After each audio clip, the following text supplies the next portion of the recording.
Hello bachcho, let's read the question.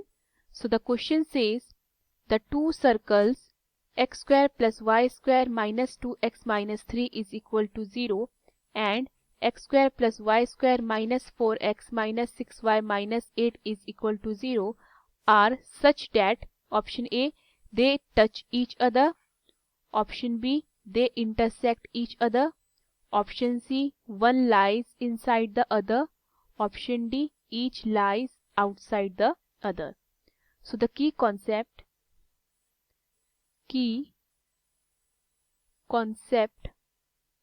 of this question is, suppose मेरे पास दो point हैं, एक को मैं पॉइंट ए मान लेती हूँ और इसके कोऑर्डिनेट्स में x1, y1 मान लेती हूँ एंड मेरे पास दूसरा पॉइंट है बी, इसके कोऑर्डिनेट्स में x2, y2 मान लेती हूँ.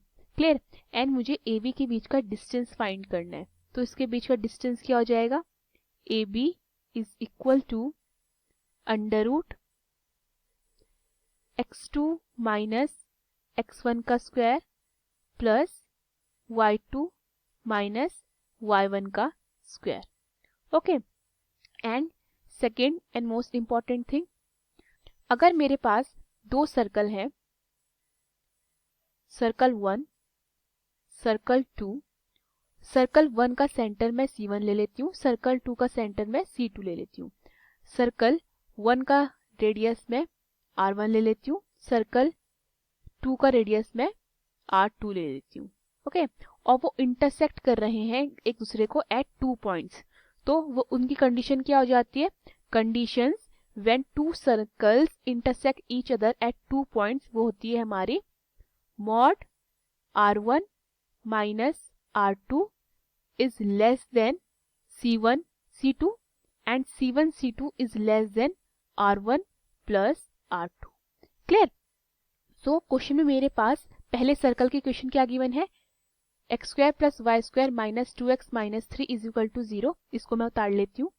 ये है x square plus y square minus 2x minus 3 is equal to 0. Clear? मैं इसको किस फॉर्म में लिख सकती हूँ? मैं इसको x माइनस 1 का square plus y square minus 1 minus 3 is equal to 0 लिख सकती हूँ. सो यहाँ से मेरा क्या बनेगा? ये x1 माइनस 1 का square plus y square minus 1 minus 3 मुझे माइनस 4 देगा और वो 0 के पास जाके कितना हो जाएगा? प्लस 4. ओके. सो फर्दर मैं क्या लिख सकती हूँ? x1 x माइनस 1 का whole square plus y square is equal to, and मैं 4 को क्या लिख सकती हूँ? मैं 4 को 2 का स्क्वायर लिख सकती हूँ. क्लियर? सो इससे क्या हुआ? इससे मेरे पास सेंटर ऑफ सर्कल 1, जिसको मैं C1 ले लेती हूँ, वो पता चल जाता है. वो क्या आता है? 1,0 एंड रेडियस ऑफ सर्कल 1, जिसको मैं R1 ले लेती हूँ, वो पता चल जाता है. वो कितना है हमारा? 2. क्लियर?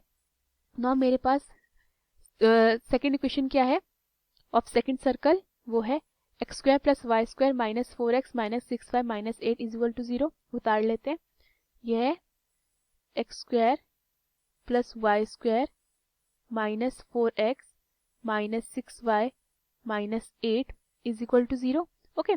तो मैं इसे कैसे लिख सकती हूँ? x माइनस 2 का whole square plus y minus 3 का whole square minus 4 minus 9 minus 8 is equal to 0. Okay. So ये मेरा क्या बनता है? x माइनस 2 का whole square plus y minus 3 का whole square and minus 4 minus 9 minus 8 मुझे कितने का? माइनस 21 देगा एंड वो 0 के पास जाके कितना हो जाएगा? प्लस 21. ओके. सो ये मेरे पास क्या आता है? x माइनस 2 का whole square plus y minus 3 का whole square is equal to, and मैं 21 को क्या लिख सकती हूँ? अंडर रूट 21 का स्क्वायर. सो मैं इसे क्या लिख दूंगी? अंडर रूट 21 का स्क्वायर. क्लियर? सो यहाँ से मुझे मिलता है सेंटर ऑफ सर्कल 2, जिसको मैं C2 ले लेती हूँ, वो आता है 2,3. Okay. And radius of circle 2, जिसको मैं R2 ले लेती हूँ, वो मेरे पास कितना आता है? Under root 21. अंडर रूट 21 हमारा अप्रॉक्स 4.5 हो जाएगा. ठीक है? अप्रॉक्स. क्लियर? नाउ मैं फाइंड करूंगी distance between C1 and C2. So C1 मेरे पास कितना है, C1 है मेरे पास 1,0, ठीक है। C1 के कोऑर्डिनेट्स होते हैं 1,0 एंड C2 के कोऑर्डिनेट्स कितने होते हैं 2,3। इनके बीच का मैं डिस्टेंस फाइंड करूंगी। तो सबसे पहले मैं क्या करती हूँ, C1 के कोऑर्डिनेट्स को x1 y1 मान लेती हूँ एंड C2 के कोऑर्डिनेट्स को मैं x2 y2 मान लेती हूँ। क्लियर। सो डिस्टेंस फॉर्मूला हमारा क्या होता है, C1 C2 is equal to under root x2 minus x1 का square plus y2 minus y1 का स्क्वायर। क्लियर। सो C1 C2 कितना होता है मेरा, C1 C2 is equal to under root 2 minus 1 का स्क्वायर प्लस 3 माइनस 0 का स्क्वायर। क्लियर। सो ये क्या बनता है, 2 माइनस 1 इज 1, 1 का square is 1 plus 3 minus 0 is 3 and 3 का स्क्वायर इज 9। तो C1 C2 मेरे पास कितना आता है, अंडर रूट 10 और अंडर रूट 10 की अप्रॉक्स वैल्यू होती है 3.16 अप्रॉक्स। क्लियर। नाउ मैं फाइंड करती हूँ R1 प्लस R2। ठीक है, R1 मेरे पास कितना है 2 प्लस R2 मेरे पास कितना है 4.5। सो ये मेरे पास कितना निकलता है 6.5। क्लियर। नाउ मैं फाइंड करती हूँ R1 माइनस R2 का मॉड। तो ये कितना हो जाएगा, ये हो जाएगा 2 माइनस 4.5। 2 माइनस 4.5 देगा मुझे माइनस 2.5, क्योंकि ये मॉड के अंदर है तो बाहर आके कितना हो जाएगा 2.5।